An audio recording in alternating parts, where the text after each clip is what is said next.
Want to make sure you never miss a new release from the official Creepypasta.com YouTube channel again? Be sure to subscribe and hit that bell to turn on notifications. Where the Birches Lean by C.L. McLendon. It was the last week of school before Christmas break. That meant that the students and teachers of Ridgecrest Christian Preparatory Academy had little intention of actually working. Most classes had become a social hour, but Mr. Winthrop had taken this opportunity to give his senior English class a writing assignment. He required that each student write a 2-page essay detailing their holiday traditions. The class groaned in their displeasure. All of them except the golden boy, Jeremy Bascom. Jeremy Bascom was perfect. Perfect blonde hair, blue eyes, and a pearly white smile. The kind of boy you wanted your daughter to date. Jeremy would credit this to being perfectly made by his Lord and Savior. His one annoying quality was the need to remind everyone of his faith and the pitfalls of anyone who did not believe in it. Jeremy and his small group of like-minded friends were quick to correct anyone who thought different, and enjoyed any opportunity to spread the message of their faith. He was a walking, talking reminder of what it meant to be Christian. Everything about him showed it, all the way down to the golden cross that was permanently pinned on his polo shirt. So, when given the task of writing about the reason for the season, Jeremy was more than enthused. He did have one question, however. What should those of us write about that do not believe in celebrating Christmas? Jeremy remarked this while glaring across the room toward the pale and dark-haired girl in the corner of the room. Emma Campbell responded with a sneer and a raised middle finger. It was no secret that Emma did not believe in God, but teenage rumors had spread that she practiced dark arts and witchcraft. The truth was, the only thing Emma knew of spells and magic were the stories her grandmother had told her of the old days in Scotland. As a child, she would sit, her green eyes wide, as her ancestor told of the druids performing rituals to summon the power of the gods. Her favorite was one of justice. A humble servant saved from torture by the power of the gods, having turned their assailant into a simple birch tree. She would beg her grandmother to tell the story, and each time her grandmother would assure her that the place full of birches was real. Emma had never actually witnessed magic, though. It was only day-to-day rituals that her mother still performed, out of habit. There was always incense burning and a blessing before the day would begin.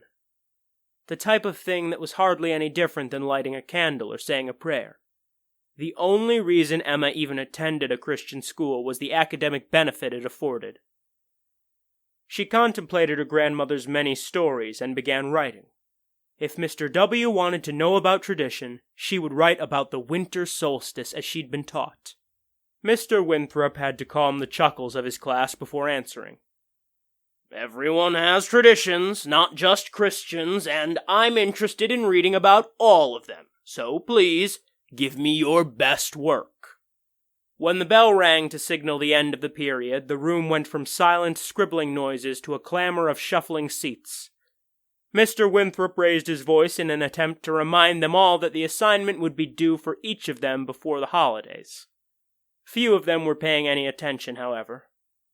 Emma was the last to exit the room, much like always, and quietly navigated between the hordes of teenagers in the hall. When she passed her locker, Jeremy and his goons had congregated around it. She sighed, knowing that she would have to endure a lecture to gain access to her belongings. Jeremy's smirk made her sick, despite how perfect his teeth were. Please, just let me get to my locker, Emma said. Jeremy leaned forward. First, let me see what you're writing for Mr. W.'s class. Emma's eyes rolled as she felt her notebook pull free from her hands. She yelled for it to be returned, but the group had quickly surrounded Jeremy. They hovered over the pages and read about a celebration of the winter solstice. A joyous time of giving, decoration, and feast. Emma had been taught long ago that many of the Christian traditions had been borrowed from pagan ones and adapted to form what we know as Christmas. She watched as Jeremy's face changed from amusement to anger.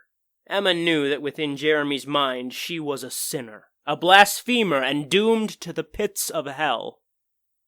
She could even see it in his eyes when he finally looked at her.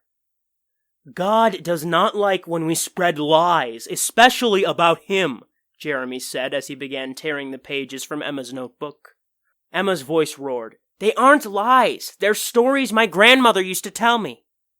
The girl refused to give him the satisfaction of seeing her cry. She held strong to the tears that wished to flow from her eyes, and her notebook was shoved back into her hands. This was something Emma had become accustomed to. The group dispersed as the next bell rang, and though she should have made her way to class, her heart was no longer in it. Instead, she made her way to the restroom and sat within a stall to release her sorrow, drop by drop, into her palm. In that tiny space, she found herself beseeching the gods of her grandmother to save her from this pain.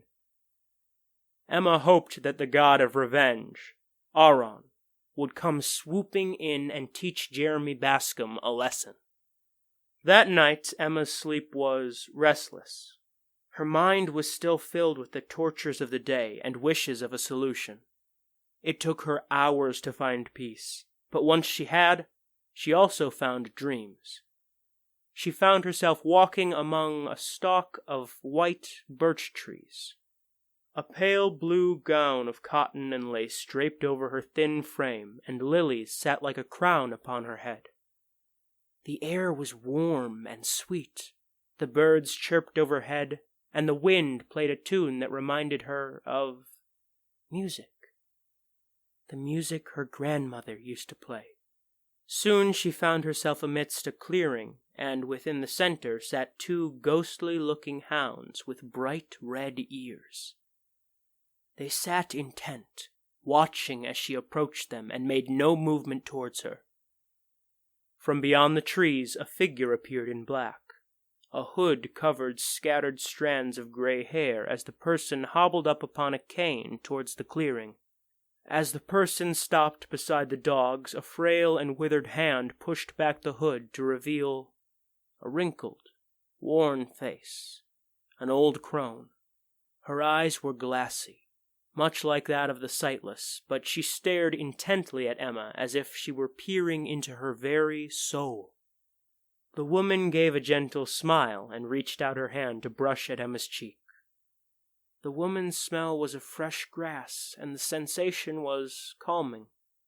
She felt like a child again, being soothed by her grandmother when she was in pain. Young one, do not despair. We see you, the old woman spoke softly. A tear rolled from one of Emma's eyes as she spoke. Who are you? A friend of your family, dearie, the woman replied. You may call me Matilda. Is this the place my grandmother told me about? Emma whispered. Matilda nodded. This place is full of magic, and if you believe, you will witness it too. And with those words, small specks of light erupted from the flowers beneath Emma's feet. They danced within the air around her body, and a sound like tiny voices singing echoed in her ears. It was soft and soothing like a lullaby. Her eyes began to flutter and her knees became weak. Emma knelt within the soft grass and found herself laying down within the poppies. The sweet smell of the flowers, the calming song, and the comforting ground beneath her lulled her to sleep. Her body lay still while the old crone and her hounds disappeared into the birches beyond the clearing, humming a tune from a song time long since past. Emma did not stir the rest of the night, and a smile rested on her lips. The following day Emma felt rejuvenated. It was almost as if every weight of the world she lived in had been lifted from her shoulders. There was even a sparkle in those emerald eyes, a light that not even the heckling from Jeremy and his friends could dim. Their laughter faded into the distance as she thought about her dream. It left the group confused, especially Jeremy. A seed of curiosity was planted at that moment. Jeremy had to know why Emma seemed so at peace. Before he had completely thought about his actions, his feet were moving. He picked up the pace until he was walking in stride with Emma. "What's got you in such a good mood?" he quizzed. Emma smirked. "Wouldn't you like to know?" She disappeared into her biology class, and when Jeremy followed, Mrs. Simmons stopped him and questioned if he might be lost. Jeremy did not share this class with Emma. As she took her seat, she gave a slight giggle at the sight of the boy being escorted from the room. Even if Jeremy had not properly received his punishment for being so cruel, it was good enough to improve Emma's mood. Her notebook was filled with doodles of dancing fairies, flowers, and rows of birch trees. She could not get the image of her dream out of her head, and just thinking of Matilda made her smile, and something about that upset Jeremy. He could not get Emma out of his head. Emma's smile was like an itch Jeremy could not scratch. He was distracted by it for the rest of the day, and during his evening meal with his family. Normally, he was enthusiastic about sharing the events of school with his father and mother, but tonight he asked to be excused early. Jeremy changed for bed, hoping that a good night's rest would ease his inner turmoil. But as soon as he shut his eyes, Emma's face awaited him. Her wavy brown hair, sparkling green eyes, and supple pink lips haunted him. He tossed and turned, adjusted his pillow, and fought with his own imagination for hours before finally finding sleep. His mind could not let go of the image, and it slowly crept its way into his dreams. Jeremy awoke laying in a bed of grass, surrounded by poppies. The cool night air whipped through the birch trees that circled the clearing, and the only light was that of the moon above. He brought his body up slightly, resting his weight on his elbows. From the forest beyond, a form approached. As the thin figure stepped out into the moonlight, he recognized Emma's face. She slowly approached, grasping hold of the hem of her pale blue gown. She knelt beside him and whispered his name. He stared at her mouth, noticing how red and plump they seemed, almost like an apple. She leaned down, pressing those very lips against his, and he could not resist pressing back into her loving kiss. He could hear singing echo through the trees around him, and specks of light dancing around them, shining like tiny stars. It was magical.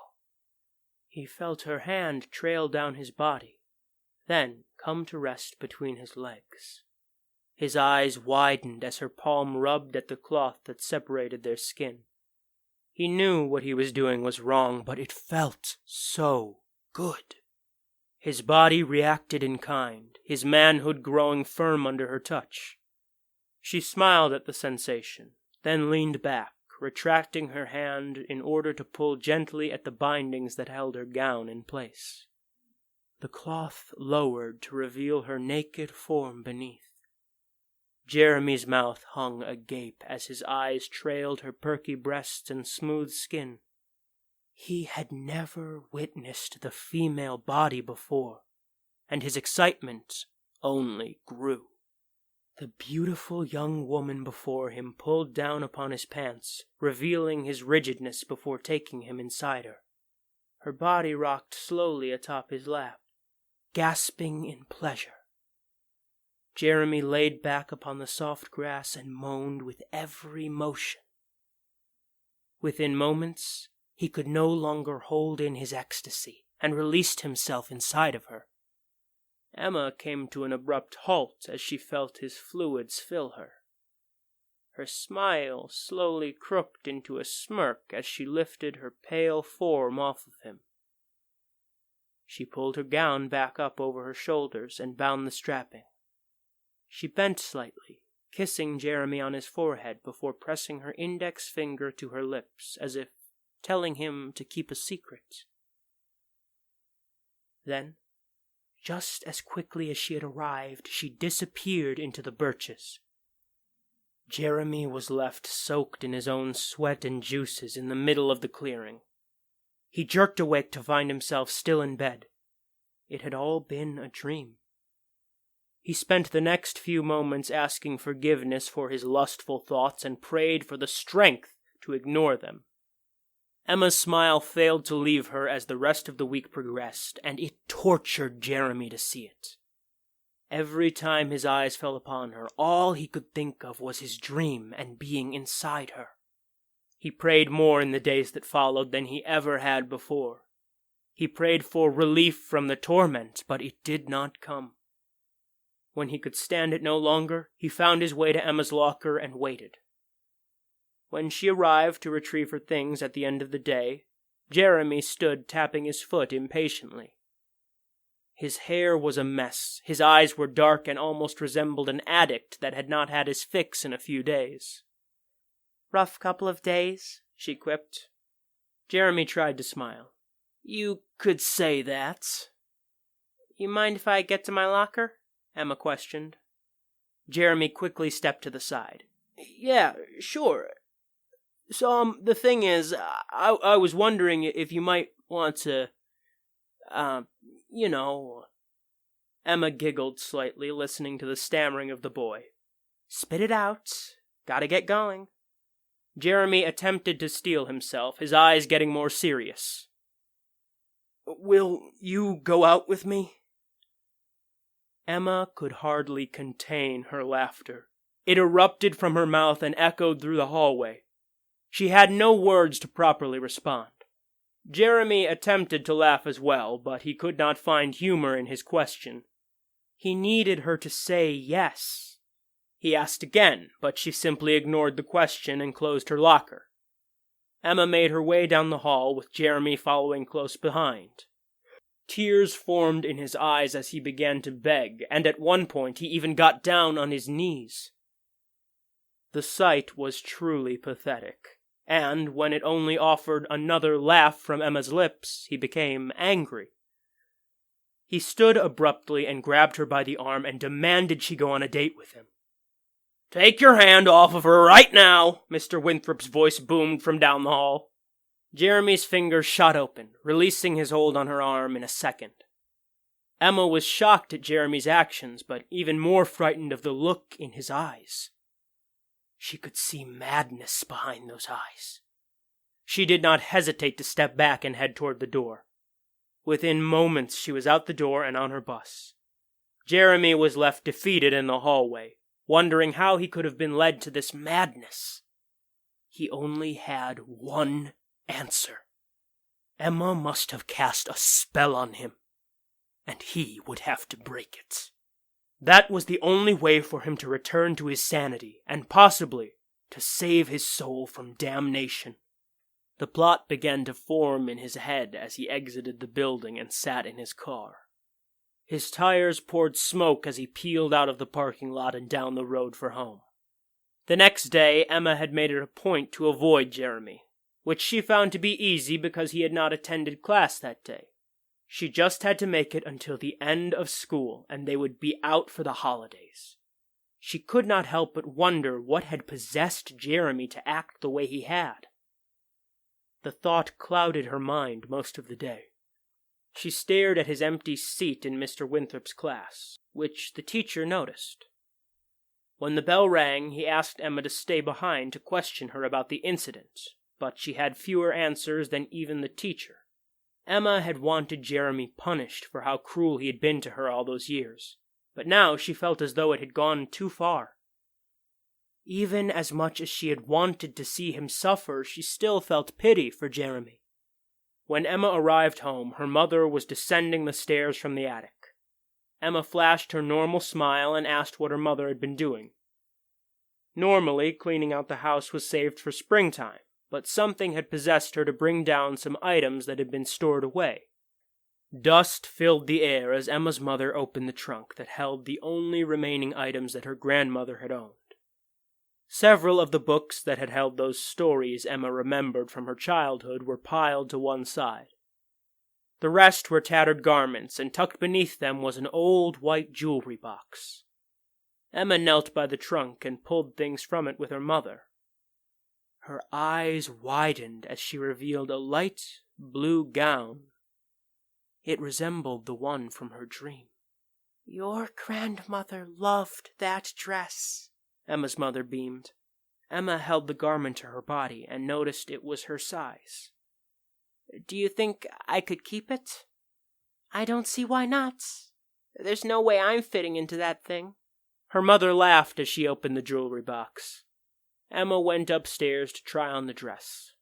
She slipped out of the ratty jeans and t-shirt she'd become accustomed to wearing to school and slid the soft fabric over her shoulders.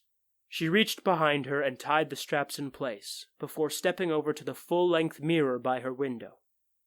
She smiled at the sight, feeling more beautiful than she ever had.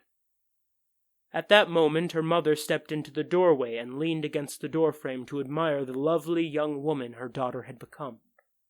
When Emma noticed her mother watching, she gave a laugh and twirled in the gown. Her mother wiped a tear from her eye and revealed what she had found in the jewelry box. It was a silver necklace with a star-shaped pendant. Within the center of the star was what her grandmother used to call a rune. Her mother told her that it was the one piece of jewelry that her mother had always wore. She thought it protected her, and as Emma's mother placed it around her neck, she hoped it would protect her daughter just the same. The girl took the trinket between her index and thumb, rubbing it gently and thinking of her grandmother's smiling face. A car sat idle across the street. Jeremy Bascom stared from the driver's seat, his eyes intent on the open window of Emma's bedroom. He'd watched as she changed into the dress, and it only served to make him angrier. It felt as though he was being tortured little by little, and he was unsure of how much more he could take. He watched and waited as the light of the moon illuminated the night. His eyes were intent on that window until the light went out, and he was sure everyone inside would be asleep. He stepped from his car and quietly approached the front yard. Gathering small pebbles in his hand, he prepared to hurl them at Emma's window to get her attention. The sound of tapping caused Emma to stir. She'd fallen asleep in her grandmother's gown and felt foolish for still having it on.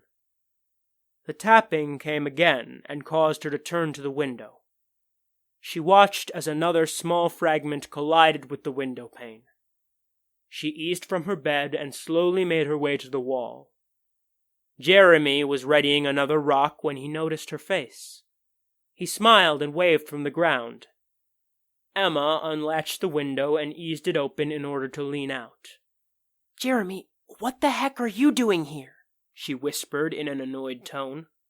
Sorry for coming over so late. I just wanted to apologize for the other day, Jeremy responded, trying to remain quiet as well. Emma rolled her eyes. Yeah, well, apologize and get out of here. Come on, Jeremy begged. At least let me say it face to face. You keep it up and my parents are going to wake up, she scolded. And trust me, you do not want my dad to catch you here. Just come down and let me say what I need to say, and you won't see me again, Jeremy pleaded. Fine, Emma huffed. Go around back, though. They'll hear me open up the front door. Jeremy almost leaped with excitement as he rounded the house and headed toward the back porch. Emma leaned back in and shut the window. As she headed to her door, she looked at herself in the mirror one more time. She grasped her grandmother's pendant and said a little prayer for protection. She hoped that whatever had been watching out for her would continue to do so. She then crept down the stairs and through the kitchen toward her back door. Her eyes scanned the porch but could not see Jeremy. Her fingers slowly disengaged the lock and turned the knob while easing the door open. She called out quietly into the night but received no response. Jeremy, she hissed, this isn't funny. As she stepped out onto the porch, she noticed how bright the moon was. If you don't cut it out, I'm going back inside. Her words were cut short as a cloth-covered hand clamped down across her mouth. A scent of strong chemical engulfed her nose and her head began to spin. Her limbs suddenly felt weak as she fell back into Jeremy's arms. He was speaking to her, but the words were distant and muffled. It was followed by a maddening grin just before everything went black. While unconscious, her grandmother came to her in a vision, whispering softly for her to be strong and remember the Birches. When Emma came to, she found her mouth bound shut with part of her gown. It had been ripped into pieces and tied firmly across her lips. She tried to scream for help, but the trees around her were unfamiliar.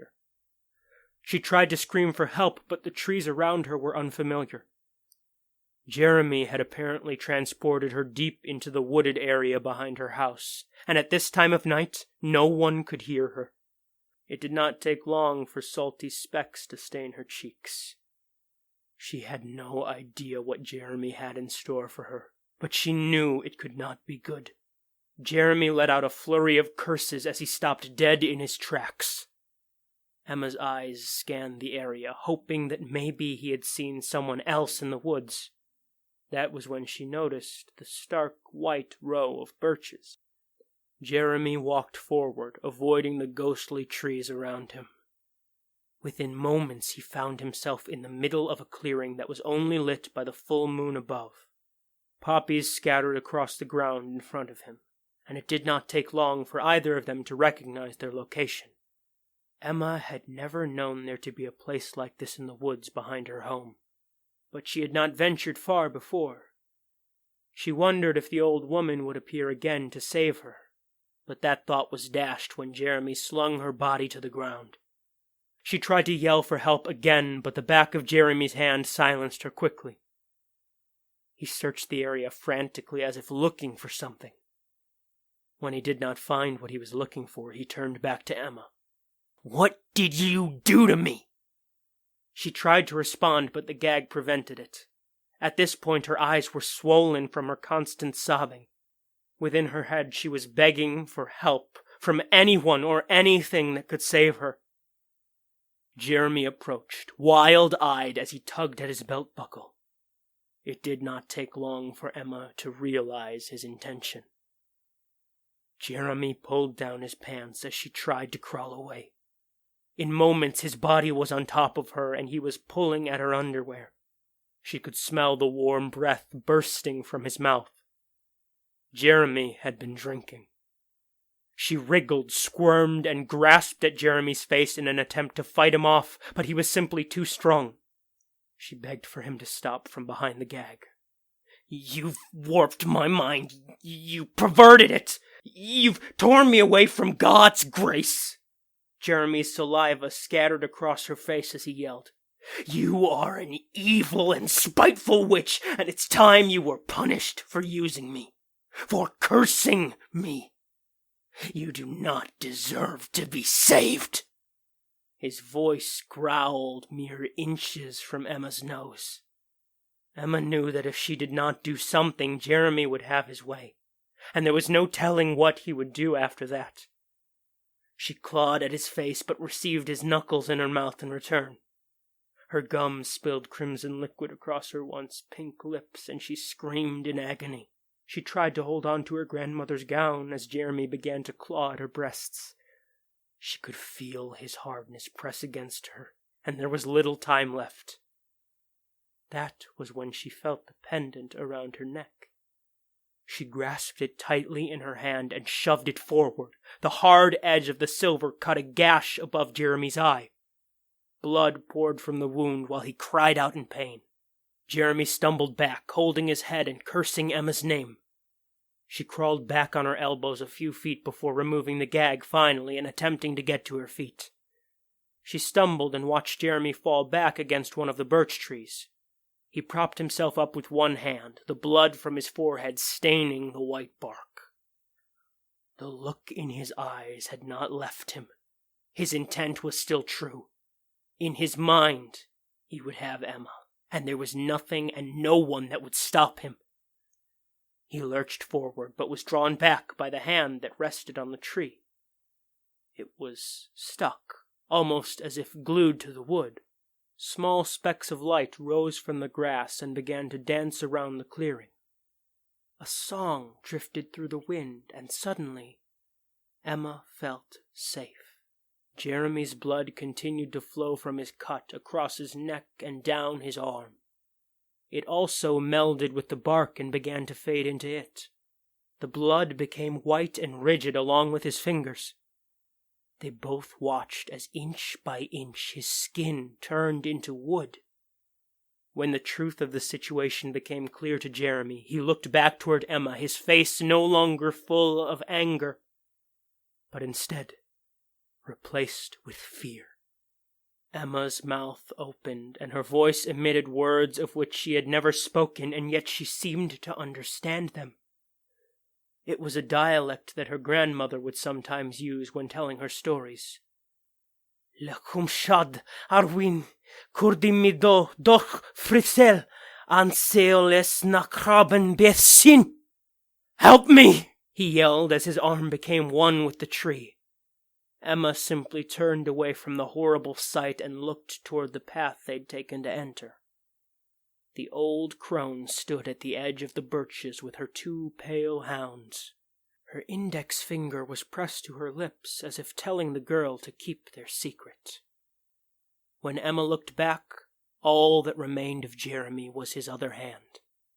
The fingers were still reaching out for help as the white bark engulfed them. Each digit became small branches of the newly formed tree. It leaned outward from the tree beside it, still trying to flee. But it was no use. The deed was done. The tree was unrecognizable from the other split-formed birches in the area. Emma turned and witnessed just how many similar birches encircled the area. She wondered if each one had been someone to cross her family. She looked back in hopes of thanking the old woman for her help, but she and her pets were gone.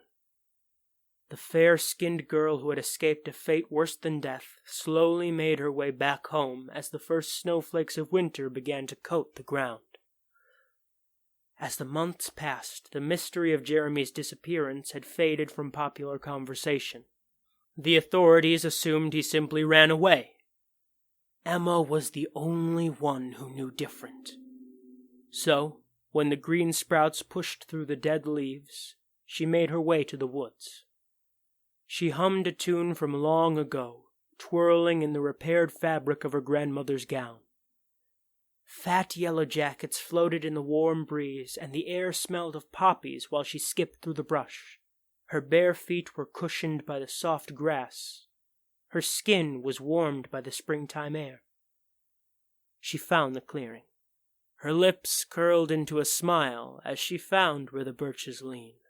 She knelt beside the tree and thanked the gods once again.